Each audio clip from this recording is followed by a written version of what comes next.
Hey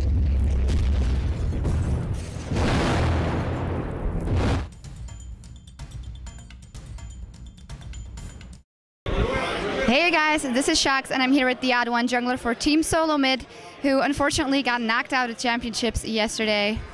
How are you feeling? I'm feeling all right. Yeah, I felt really sad after we lost. It's just really disappointing. We worked really hard for this. All season long, this was the end goal. We wanted to win season 2. So yeah, we just didn't, we scrimmed hella hard for this. But in the end, it just wasn't enough at the final stretch. So we were really sad about that. I personally, I'm gonna move on, of course. Just get better and see how it goes the next seasons. So, but yeah, right now I'm okay right now. Yeah, you say this was your main goal. You think you've done everything that was possible and everything you needed. I'm aiming. Yo, just pass. It's okay. I can edit. It's okay. So, because yesterday there were some comments about Cloud Templar and Alex, who then said that we weren't talking about Team Solo Mid, but that American teams kind of lacked practice and didn't really came here with the end goal of winning in sight. What do you feel about that? They're mostly aimed at CLGNA, I suppose. Yeah, I think you was probably aiming those comments at those guys because it was clear that they weren't really practicing at all. They were streaming solo queue most of the time, and they weren't really ready for this tournament. Yeah, I know Alex said it wasn't really about GSM because we've been practicing really hard all season long for this.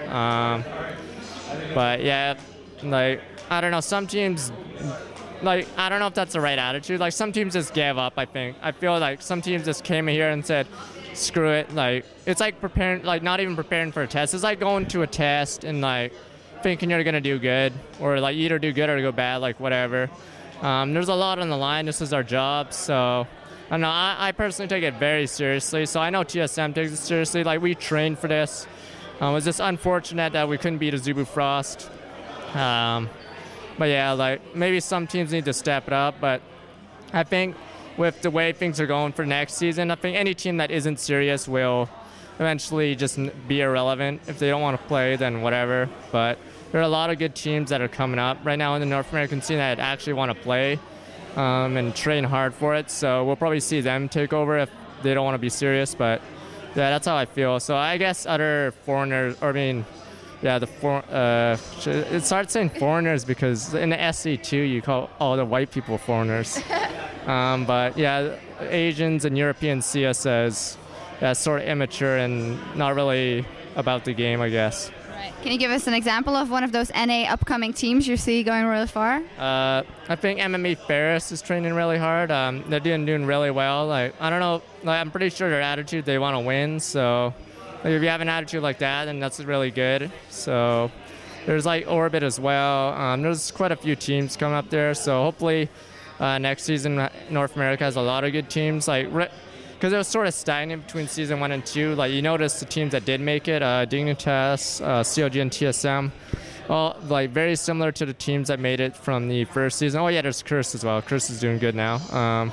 But yeah, season 1 I think it was TSM, CLG, and Epic Gamer, and then 4th place was Dignitas. They were under a different name, but yeah. So we'll probably see new teams this time. So you'll see different names. It's sort of like how Europe no longer just had Fnatic.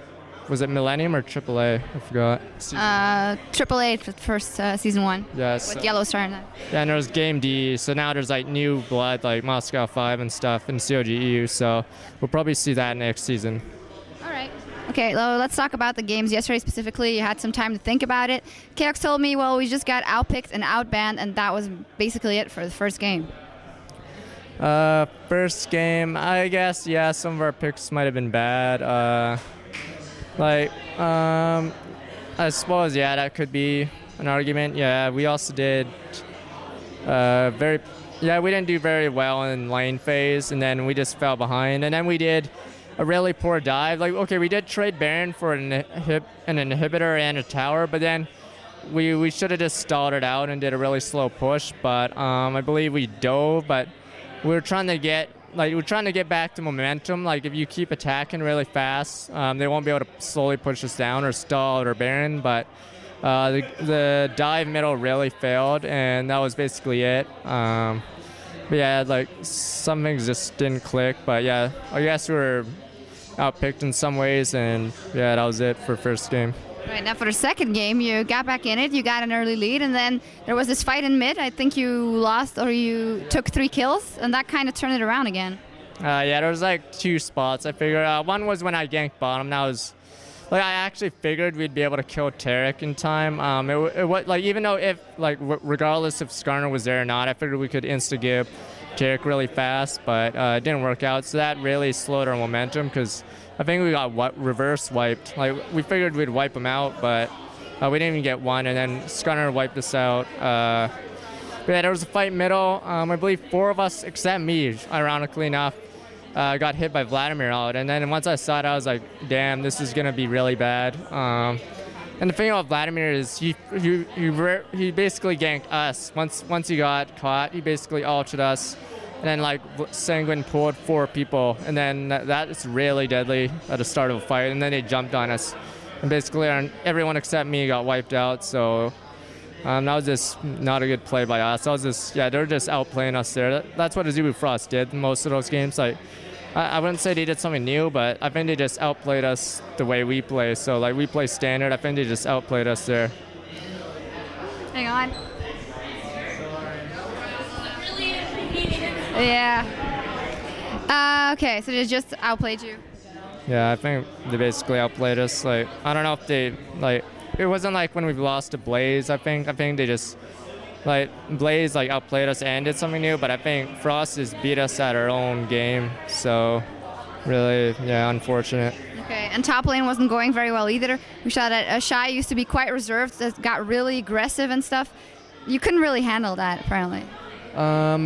Game 1, yeah, the Darius versus Jace lane, I needed to just, if I didn't camp it or the thing with Shyvana is I only have exhaust and red buff, so if I don't have both one of those 2, I can't really gank top because, I mean, Darius pulls him, but then Jace slams one of us away and then power gates out, so very hard lane to gank. So already we're at disadvantage at top lane. Like I could camp it, but not much would really be done. Like there was that game SK, I think, versus, was it Azubu? Yeah, I think they tried to camp it, but their champions weren't really good at it. I think it was like Alistar and Relia versus Singed, and it didn't yield any results. Like if you don't have the right champion combo to gank someone and then the lane's already losing, then you're in trouble. So yeah, I couldn't really do much first game. I forgot what the second game was. I was Maokai the second game. What else? Versus Skarner and Aurelia. Yeah, I think the one gank I did, it was like we barely got out. Yeah, Maokai Jace does not beat Aurelia Skarner because they just jump on us and we have to poke them down, but it's really hard to poke down with just 2 people. Like usually you want a 5v5 if you want to poke. So there was that. So yeah, it was really hard to gank that lane if Skarner counter gank. So Cloud Templar did really good there and just moved around the map really fast, trying to counter me. All right. I guess all that's left is just gearing up and getting better for Season 3. Do you think maybe that you would go on an Asian adventure like a lot of teams did just to be able to practice against them? Like, for example, the way they went to OG and the champions and stuff? I don't know if we will because how this next season will go, but like, yeah, it'd be useful. Like, it depends on how much you learn from the experience. The 2 teams, ironically, the teams that went aside from COGU, I don't think they learned much. I don't think they took in much.